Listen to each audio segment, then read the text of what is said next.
Good morning and welcome. I'm Professor Melinda Edwards, and it is my pleasure to be your tour guide for our exciting journey into the real-world future this morning. I'd like to start by acknowledging the traditional owners of the land on which we meet this morning, the Turrbal and Yagara people. We acknowledge that this beautiful campus of ours at Gardens Point has always been a place of teaching, learning and research. And we acknowledge the very important role that Aboriginal and Torres Strait Islander people play in our university community. Well, we have over 600 people registered for this event this morning. To those of you who are our frequent flyers, welcome back. To those of you who are new, we are QTX. Our business is executive education, and we bring the expertise of our discipline experts across all of our faculties to work with and provide education solutions for our government and corporate clients. In this series, we go even further into the future, in fact, asking our experts and guest experts to assist us with their insights into the future of living, working, and learning. In that way, becoming a truly civic university, sharing our knowledge with our community and learning from you through your questions and your comments during these sessions together. So thank you again for helping us keep our teaching and research relevant for the real world. Okay, what's going to happen this morning? Well, I'm shortly going to introduce Dr. Rob McCartney, our special guest. Now, during Rob's presentation, we'd invite you, ladies and gentlemen, to enter any questions that you might have that you'd like us to raise with Rob at the end of the presentation and put them into the live chat feed. My excellent colleague, Adam Lenahan, who is one of our partnership managers here, will be gathering those questions and collating a few of them to present to Rob on your behalf following his presentation. If we don't get to your question, our apologies, we're expecting a few, but there'll be an opportunity for us to follow up with you directly following the presentation. Okay, now to why we're all here. Our special guest. He is going to speak with us around occupational and environmental medicine, and particularly the future workforce, giving us a perspective on the future of safety, productivity, health, and well-being, issues close to all of our hearts. Dr. Rob's formal bio reveals he's a fellow of the Australasian Faculty of Occupational and Environmental Medicine with the Royal Australian College of Physicians. He has over 20 years' experience as a consultant, chief medical officer, and a chief occupational physician across some of the country's largest organisations in the heavy industry, energy, resources, and retail sectors. And his professional mission is to help organisations maximise the health, well-being, safety, and productivity of their people. What a guy. Who is the mild-mannered man behind all those achievements? Well, he is not the head of football for Hawthorn, which is who I found when I first Googled his name. That's the other Rob McCartney. However, with 4 boys under the age of 15, I am assured he is just as busy monitoring training schedules and sporting injuries across multiple sporting codes on a daily basis.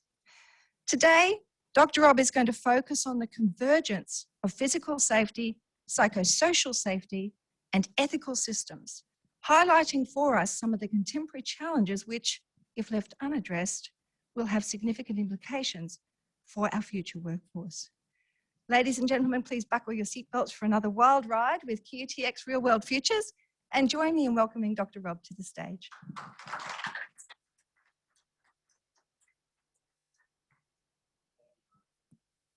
don't know about a wild ride. I've got to acknowledge I'm a bit cooked today. And some of the people in this room saw we had food poisoning go through our house, and I thought, of course, I'd get used to it. And so I became a bit unwell last night. Yes.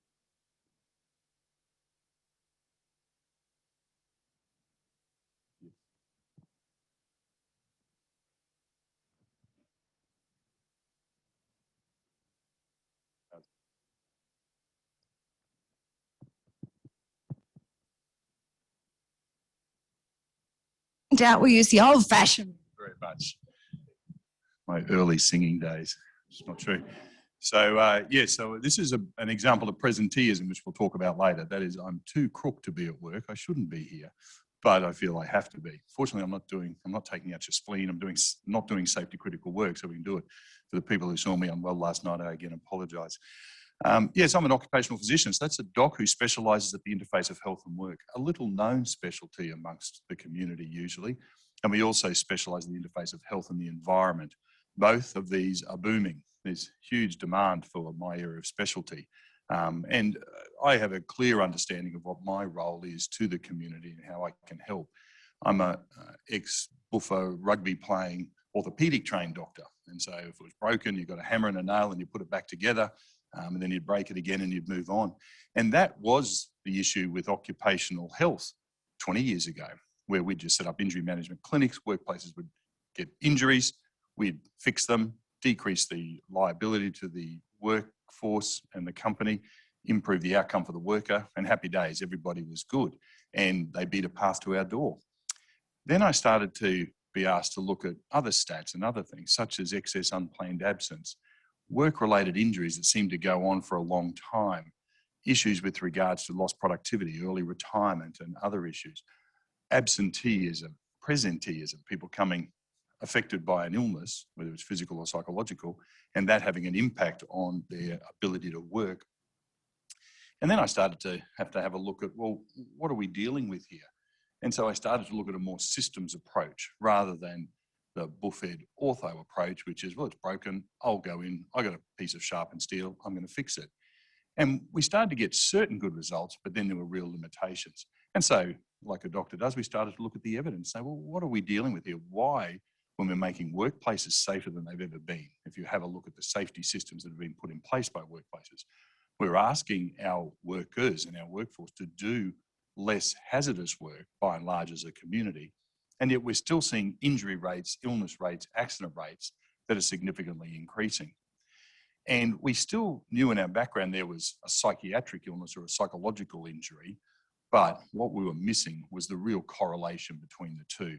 And so if we have someone who gets a shoulder strain in a workplace, both with exactly the same pathology, both with perhaps the exact same mechanism of injury, what is it that led some to end up with protracted illness and disability, perhaps never return to the workplace again, with great loss to them, their family, great loss to the community because we've lost a worker, and great loss to the company because in our very generous compensation schemes in Australia, that ends up with significant financial loss.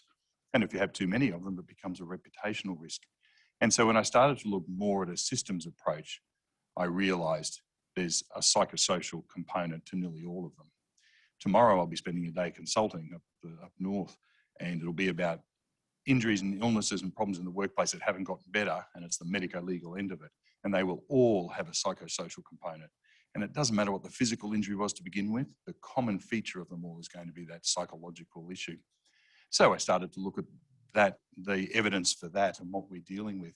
And this was a long time ago, before, I guess, all of the information that's now available to us on the psychological hazards or psychosocial hazards in the workplace. Those hazards, and there's some on the slide there, that we're now looking at the evidence base for, and I'm only interested in the one where there's an evidence base. There's stuff being said out there about psychological hazards that there's not a lot of evidence for, but the ones on that screen and the ones that we're seeing in workplace health and safety jurisdictions such as WorkCover and Safe Work Australia are very strongly evidence-based. And we know that in a workplace, if you have those hazards, you will have problems. The problems may not necessarily be reflected in workers' compensation claims for psychological injuries. We're still somatoform animals. We go on what our body feels. We're not often that in touch with our emotional side.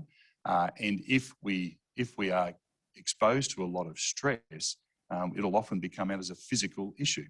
And we'll start getting headache, shoulder pain, neck pain, back pain can be part of the stress.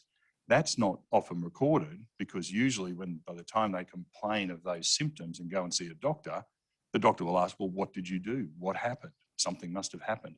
And I say, well, I do pretty manual work. I'm dealing with the aged care, or I've got to do manual work in transport. I'm in the truck all day long. Then we will automatically say, oh, well, it must have been that. And sometimes it is the physical injury, the ergonomic hazard, but more and more I'm seeing it's the psychosocial hazards that are contributing to that. Because we're becoming more aware of mental health, I'm also seeing now people presenting with that as the primary problem and saying, I am stressed, I am being bullied, I am being mistreated. My new consulting business, despite being the buffer orthopedic doctor who wanted to just fix injuries, is called Resile because of that very reason, that the vast majority of our complex cases now are psychosocial in origin with physical injuries, either the trigger or part of the consequence of it.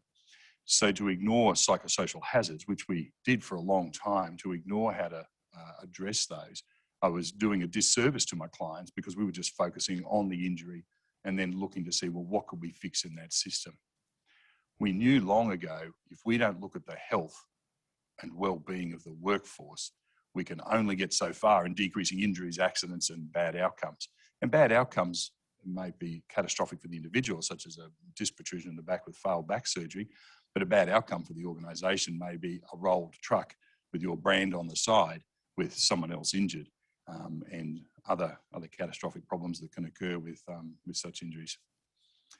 So we needed to start looking at psychological safety if we wanted to look at the broader picture of how to improve health, wellbeing, productivity, decrease unplanned absence, decrease workers' compensation. And when we started to look at psychological safety, of course, then you've got to start looking at the next layer, which is the ethics. But the first thing we look at is the psychological safety. And that means people have to feel safe in their work environment and not be exposed to psychological stresses that are likely or foreseeably likely to make an individual unwell. We all come with our predisposition.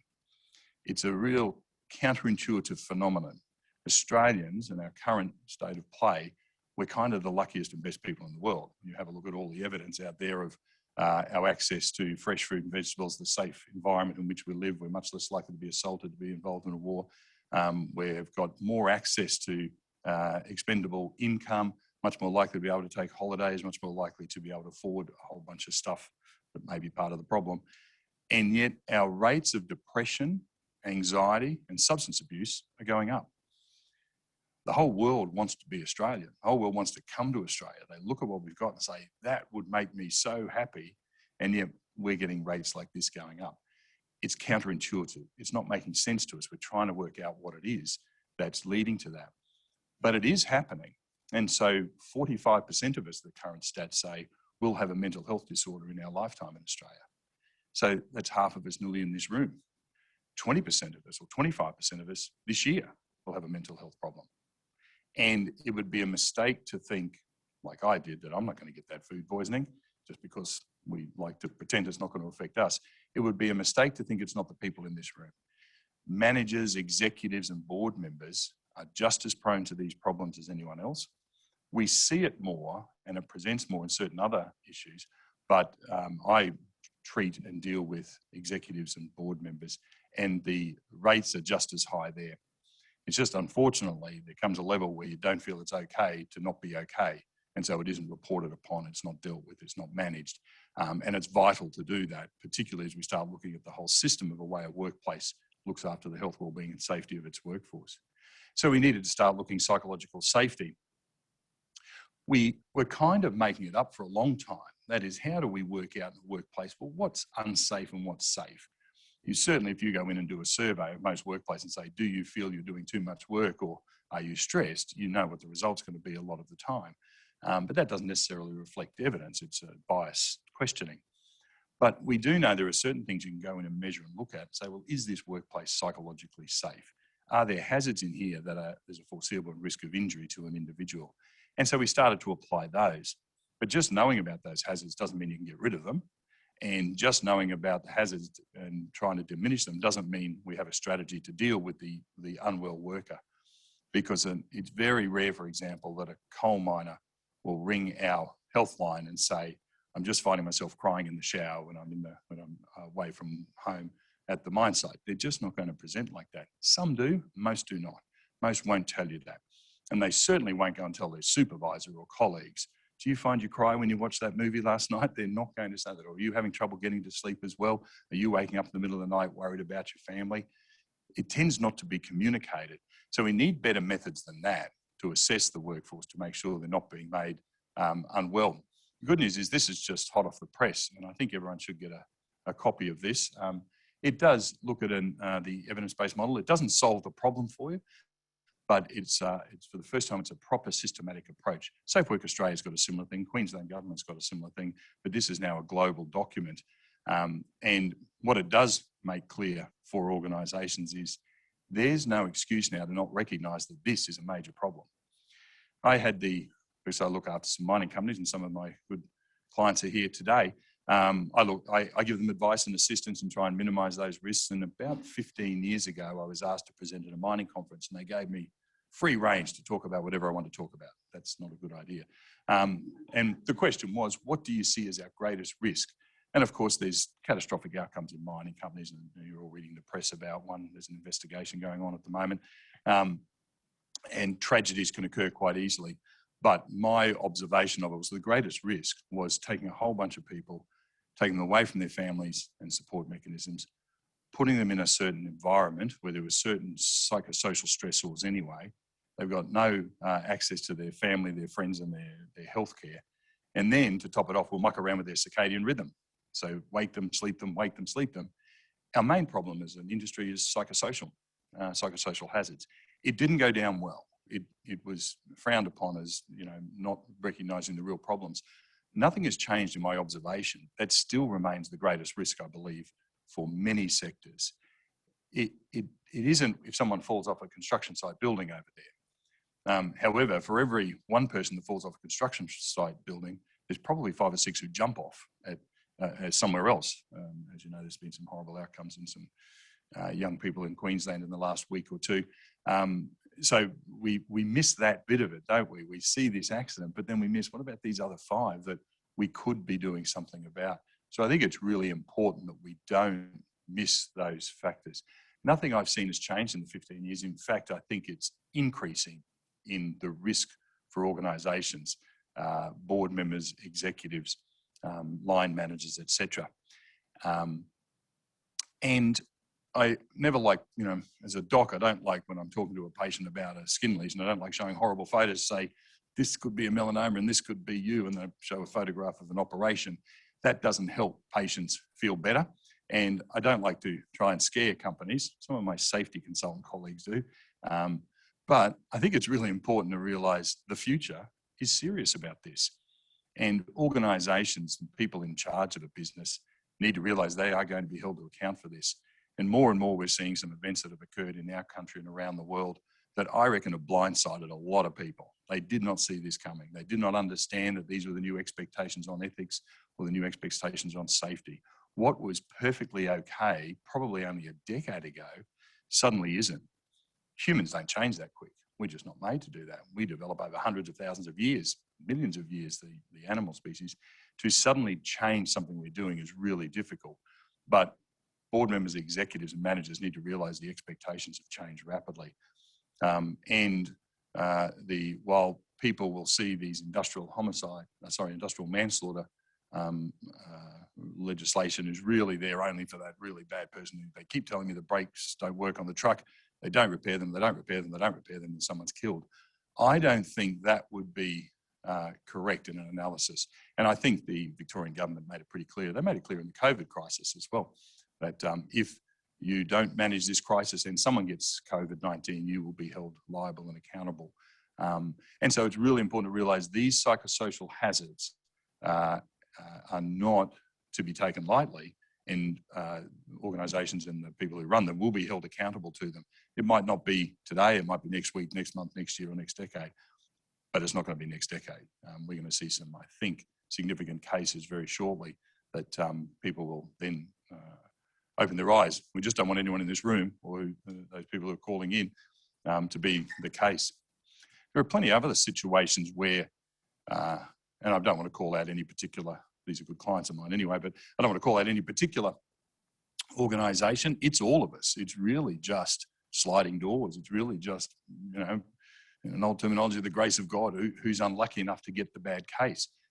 One of those is Caltex, where they had a good drug and alcohol policy, because I was involved in writing it, so it must have been pretty good.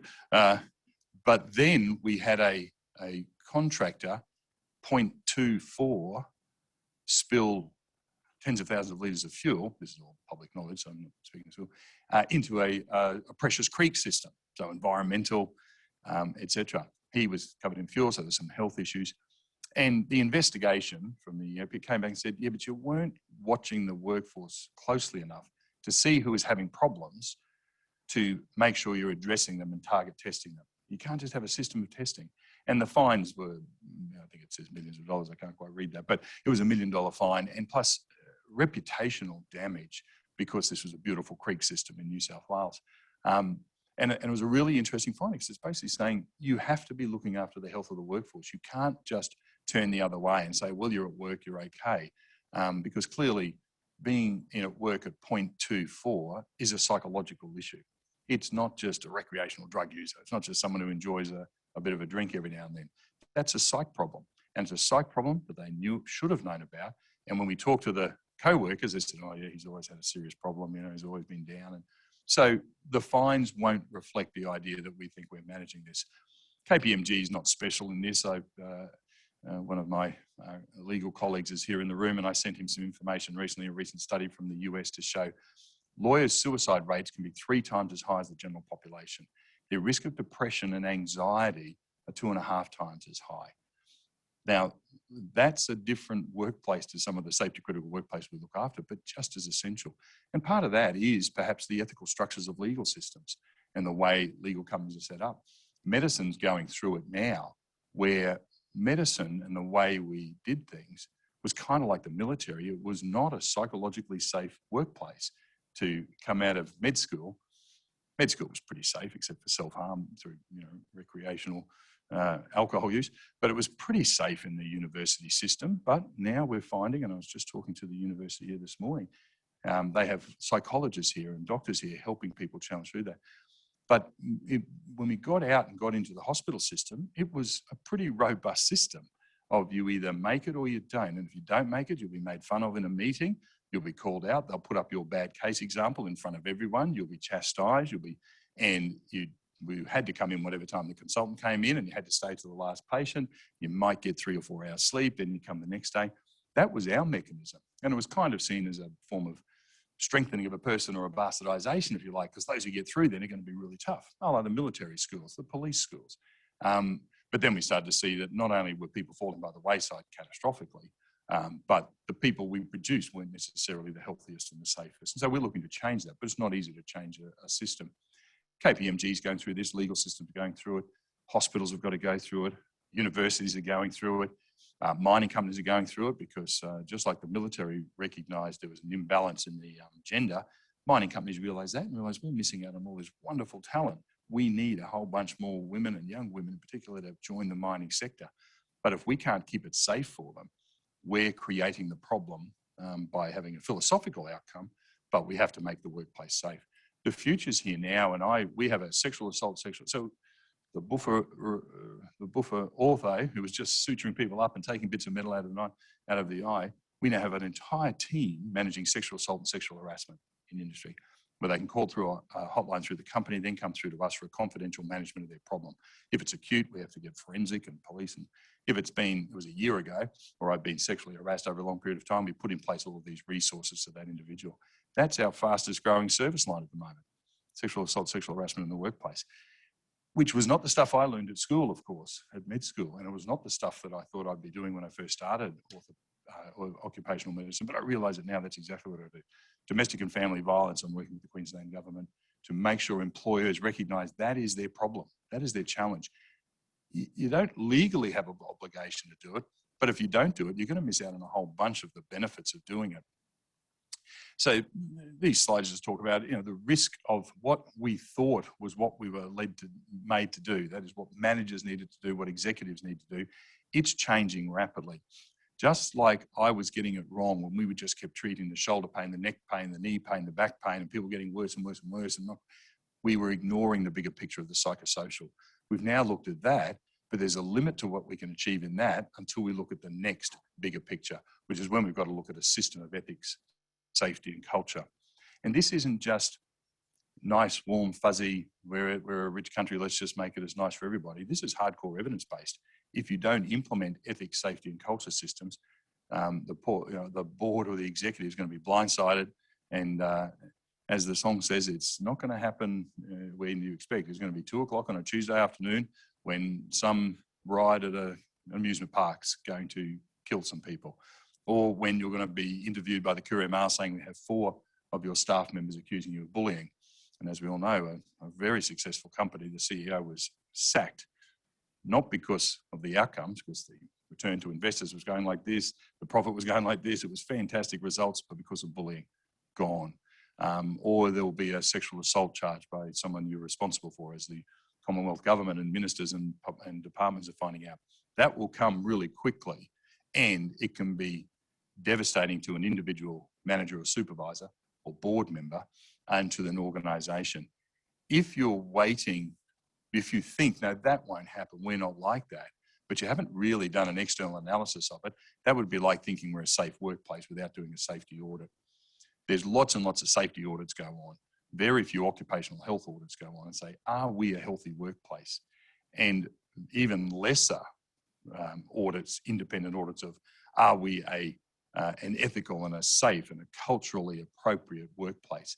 But to not do that means you will run the risk of missing the problems that might be brewing and coming quickly. And they're so rapidly changing your expectations as a board member and executive that it's not like being involved in a plane crash. It's not going to be that rare, and it's not going to be that unpredictable. This will be predictable and be increasing in frequency, particularly in this country.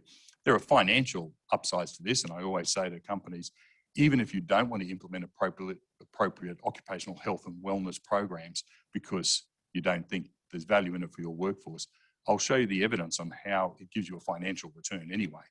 So the financial returns now, even in a country like ours where we don't fund the health of our workers, it makes common sense. So more and more of our clients are funding the acute health needs of their employees, particularly when it can be difficult to get them remote regional areas or high-level stuff such as sexual assault, sexual harassment. It is not easy to get an immediate response or management of that in the out there in the public sector. It's important leadership start to look out and look at a broader picture. So rather than just the silos and say, well, HR telling me everything's all right, my workplace health and safety people are saying, no, we passed our safety audit, it's all looking good. Our lost time injury frequency rates coming down, that's all good. That will be insufficient to protect an executive or a manager from an outcome, if there is a bad outcome. Because in the calm, cool moments that occur after an incident, when a coroner's involved or an investigation's involved, they seem to have an inordinate amount of time to look and dig deep. And they'll start looking at things like this. Was there any independent analysis? When you were being told everything's A-OK, was that really sufficient? Were you really, just because someone's telling you it's okay, it's insufficient in my medical practice. If one of the docs I look after who works for me does something wrong up in Moranbah, that's my problem. And one could say, well, it's miles away and he's in that room. But if I don't have a proper system of quality assurance, quality management, making sure that doc's not getting stressed, having difficulties, when there is a bad outcome, I'm absolutely responsible for that because I didn't put in place a system approach to managing the health and well-being of my worker. And that can impact either on her health or on the health of one of her patients, which I'm just as responsible for. So lack of independence and a system approach. Iceberging, meaning we see a problem and we just look at that problem as opposed to look at the big issue that might be leading to it. Safety's done it a while ago, tap root analysis and things like that, the deep dive. Often it's biased for various reasons, but at least they're saying it's not just about what did that person do just before the accident happened. Compartmentalising we've already talked about, and making sure there's not a single source or self-interest. And I'll let you know there's heaps in your workforce right now, and some of the stuff you're being told is not necessarily what you need to know. It's really important we start looking at that. As I said, I'm interested in evidence and only evidence-based, and there is evidence-based that if we implement a systematic approach to the overall biopsychosocial health and well-being of our workforce, those outcomes will come, or at least you're at more likelihood of getting those outcomes. And they're the things I ask my clients to measure me on. I don't want to be measured on, let me come in and do a wellness day. Unfortunately, lots of companies ask for it, we'll do it for them. But I do tell them, usually, it's not going to make any difference. Happy to do it, but it will not do anything. If you just want us to come in one day and do a wellness day, or want us to come and talk about something, you want us to drug test the workforce, or you want us to come and talk about backs and how to look after them, we will do it, but it will not make a difference. The thing that makes a difference is each one of those may be important and vital, but it needs to be part of that systematic approach. And until it is embedded in there, lots of companies have we're a safe workplace. It's really important. We're a healthy workplace, and we're a psychosocially healthy workplace is going to be more important. I like to be measured by excess unplanned absence, workers' compensation, presenteeism. I want to know if there's more people away on Mondays. That's a really important sign that you've got perhaps a psychologically unsafe workplace. We used to think, oh, that's just people taking a sickie, Monday-itis, that kind of thing. They just want to extend the weekend. Not a lot of evidence for that at all. The evidence is they're struggling. They're struggling psychologically. It gets worse on the weekends. Sunday afternoon, there's a real drop in mood. I'm sure lots of people here experience those Sunday afternoon feelings. And people who don't come to work Monday, there's often a psychological issue going on. That's all measurable, knowable. I want to be held accountable for, at least measured against your workers' compensation rates, your return to work rates, your early retirement, those sort of issues, and metrics of lead indicators. They're the really important ones that'll let us know, particularly in the psychosocial arena. If you start implementing this, of course, these are the benefits you get, and we're seeing it come out really well across all sorts of industries. We've been doing it in healthcare, we're doing it in retail, doing it in the manufacturing, in the mining sector. A lot of my clients are heavy industry, mining, resource energy, manufacturing, etc., because that's where they have a lot more money, so they use us. The real challenges for us as a country going forward are the human services, healthcare, childcare, aged care, disability care, education, and the challenges in those workforces are the ones we've got to address. And this very institution is an education institution. I give advice to schools and to childcare. There are real challenges in those institutions, and they need to start analysing the broader picture of what it is to be safe and healthy in our work environment, in our workplace. There's evidence, and there's much evidence available, which we'll make available to you, that is looking at these factors and how, if companies implement them versus if they don't, what are the ramifications? We know that the expectations of workers, their representatives, the community, the magistrate, the Fair Work Australia, the Courier Mail, is increasing. And we saw the recent Bank Royal Commission, the Aged Care Royal Commission, and they're all saying similar things. You have to look at a broader systemic approach to governance, but also to workplace health and safety. And governance now, and subsection ethic governance, which these research are showing us, ESG, that improves health, wellbeing, safety, and productivity of the workforce. So that systemic approach is going to need what is required. The ethics, culture, and safety are interwoven. You can't safety your way out of a lot of this. Safety is an imperative, you must do it, but if all you're focusing on is safety systems, safety audits, do not necessarily expect better outcomes. I had to talk to an organisation, a global organisation, about its concern about its fatality rates. It's a massive organisation in high-risk industry. And when I looked at the data, the first thing I had to tell them is your numbers are of such that we have to look much higher up as the causes. And whether or not it's going to be absorbed, it's about systems, procedures of a safe workplace, and how we analyse that. In one organisation where they had 4 or 5 people come forward and saying, I've been sexually harassed and abused, and one assaulted in the workplace, they asked me to analyse it. So we helped the individuals, and they said, but what are we going to do to stop this? Should we just train the supervisor? And I said, well, it's going to do something, but not everything. What else do we need to do? Should we talk to workers, bring it to their awareness? And this is the kind of things we do now when we analyse it. We say, well, let's have a look at the system, because the system approach is what's going to protect your workforce, but it's also going to protect the supervisors, the managers, the executive, and the board. And so with psych, for example, they were the things we looked at to say, well, what's led to this? What's led to the outcome? We needed to understand more about the victims and what occurred. We need to understand more about the perpetrators, but more importantly, we need to understand about the system in which they worked. What was allowing, contributing, or creating an environment that made that? And that means in order to stop it happening again, we have to look at the medical model of prevention, primary, secondary, and tertiary prevention. And that means we, first of all, want to make sure the workplace is safe. And so we can help with that by having a look with these analyses of your workplace for all of the hazards and the systems. Then we make sure the individuals are fit to go there, because there's always hazards in some workplaces. It's vital for us to know that some people aren't suited for some workplaces. I had to do a job for Human Services once where they had a cluster of shoulder problems decades ago. Shoulder and neck problems. They had more rates of shoulder and neck injury than heavy manufacturing did and mining.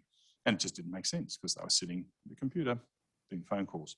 And they had multiple ergonomists, physical therapists, doctors get involved and come up with new stricter medicals on who can do what.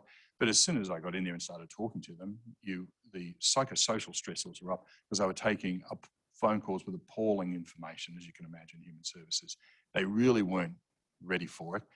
And a lot of them went there because they suffered similar problems as a child and they wanted to solve the problem for someone else. And of course, I think in the modern vernacular, that was triggering people and triggering them every day. And so the neck pain, the shoulder pain. And it was a matter of us not looking at the good work design because we were looking too superficially at the problem, thinking it's shoulder and neck, whereas it was holistic. These are our challenges now when we get called into organisations who often have a problem. I really would rather they come to us before the problem and say, how do we set up these systems? And we can help them do that.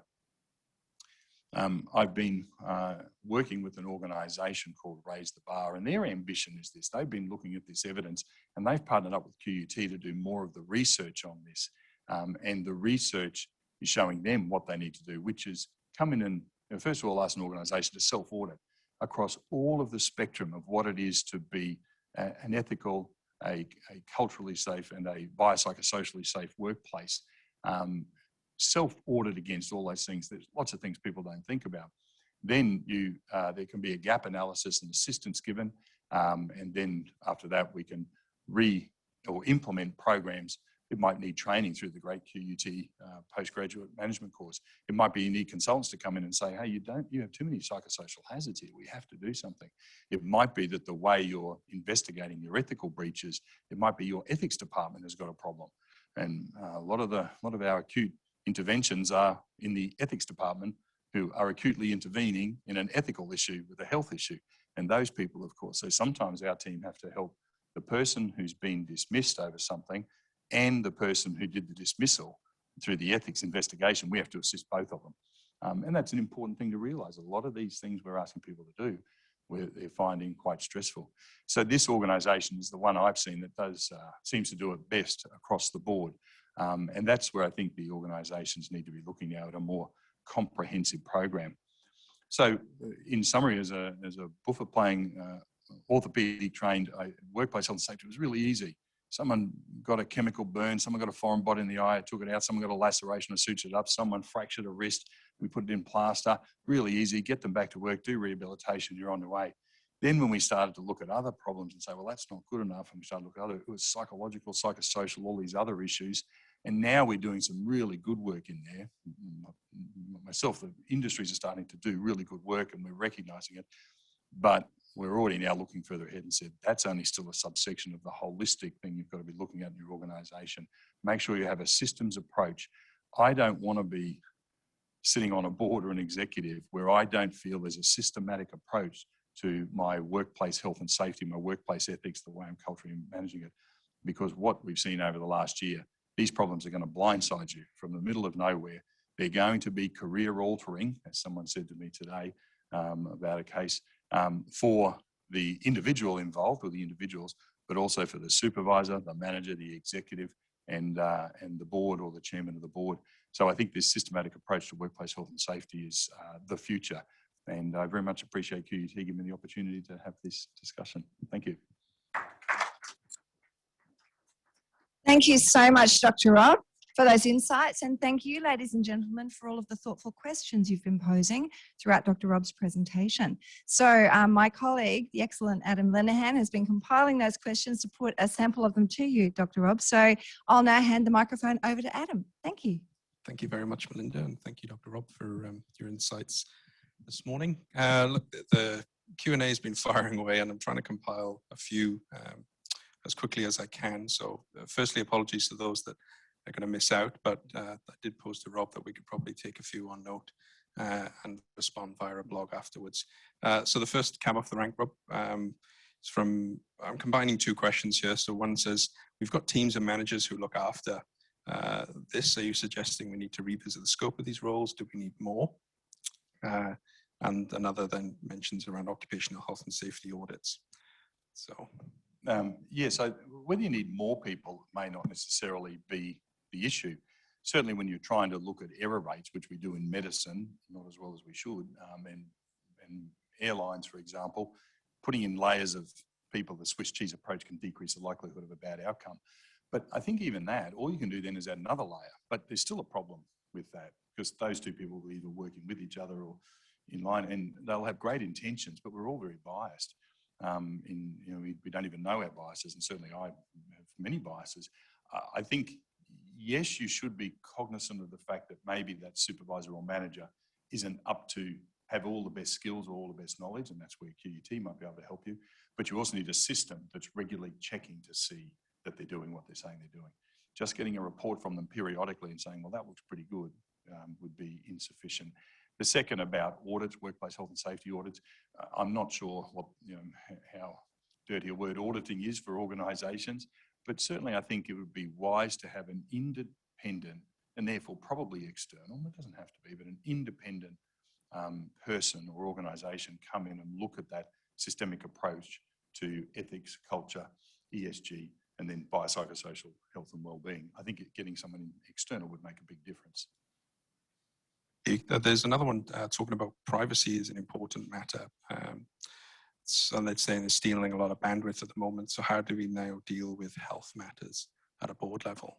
Yeah, really carefully. The Privacy Commissioner has teeth and wants to use them. It's not okay to collect private and confidential medical information or any private and confidential information on an individual, an employee, if it's not with consent and for a specific purpose, and then you've got all sorts of obligations on how you secure that data. So most of our clients do not keep their own health data. They ask us to do it. And as a medical practice with all sorts of fancy IT systems stored in the cloud with all these security systems and firewalls, we can stop people unnecessarily getting into it. No one can stop some of those nefarious states getting at our stuff. But by and large, it shouldn't be sitting in a folder or an IT or in some folder on a computer. And you've got to be really cautious of privacy. People in Australia in particular are really cautious about their health information, in particular psychological or social, what's happening in their family. They don't want supervisors, managers, HR managers knowing about it. Now, they can tell you if they wish, but you shouldn't make a system that requires them to declare it. It puts management and executives inside the Privacy Act where you don't want to be, and also inside the Anti-Discrimination Act where you don't want to be. You're better off externalising that to your healthcare provider or whoever's assisting you at that risk level. So very carefully is what I'd be advising on that. All right, thank you. And I suppose I should mention that we do stream internationally, so hopefully you haven't made yourself a target. So there's a few questions around COVID and the impact on employee and workplace relations. So I'll try and summarize it just using this one question here. Do you think that COVID has had a significant impact on employee mental health in the workplace? For example, staff returning to the workplace after a long period of working from home and or reduced opportunities for flexible working arrangements? Yeah, well, of course, COVID's been a huge issue globally. I look after global organisations, and we have a Tuesday meeting and talk to the doctors who I look after around the globe, and some are in India, some are in South America, some in North America, Indonesia, and oh my God, what's going on over there and it's going like that again. And unfortunately, it's the Delta. And if you've been watching the press, we're getting little pockets of Delta. So I think everyone needs to hold on. Everyone everyone needs to get vaccinated, but everyone needs to hold on because we've got more COVID coming and it's going to have ramifications for everyone in this room. But yeah, it has brought much light on people's overall biopsychosocial well-being. Who's safe at home and who's not? Who feels uncomfortable in the workplace? Who would rather be at home? Who's not safe when they're at home? And now we're finding when it is safe to come back to work, a whole bunch of organisations are suddenly finding resistance. And now they've got to carefully look and say, well, why do they need to come back? And if they do need to come back, then they do have to make sure that person's psychosocial issues of coming back are dealt with. But you know, it's very easy in Queensland to feel like COVID, well, yeah, that's a thing that's happened around the world and it's a terrible thing, but it's not here. And it's all over, thank heavens. But I got the feeling we'll still be talking about this in a year's time and maybe in this room. Wonderful. Thank you very much, Rob. And look, there's a couple more, but I think you've already touched them in your response. So I'm also getting the wave that we're up for time. So thank you very much. And I'll hand back to Melinda to wrap up. Thank you. Thank you.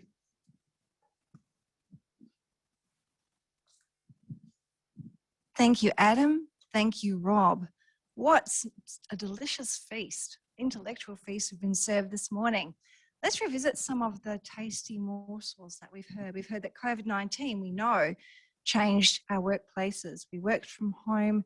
We had a lot more online activity.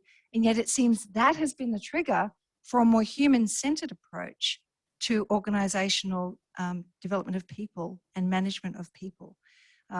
We also heard that mere compliance with physical safety requirements will not be enough for organisations of the future. And some of the bigger questions to ponder: will psychosocial safety or psychological safety be an integral part, as integral, in an MBA of the future as financial literacy? Will it mean that we get rid of workplace bullying and sexual harassment in our workplaces of the future with more attention to these issues? And will it mean that ethical decision-making, intentional ethical decision-making, will have to be observed at every level of organisations and government into the future? I think that's a definite one. So as you've heard, ladies and gentlemen, systems thinking and ethical leadership are in our DNA here at QUT. We've been working with Dr. Rob and we're now working with Dr. Mark Harvey at Raise the Bar to try to assist organisations with these challenges. So if you're interested in hearing any more about that following the presentation, please feel free to contact us, and in particular, Adam. Until we see you again, which I think will be in September, please stay safe. Good morning and thank you.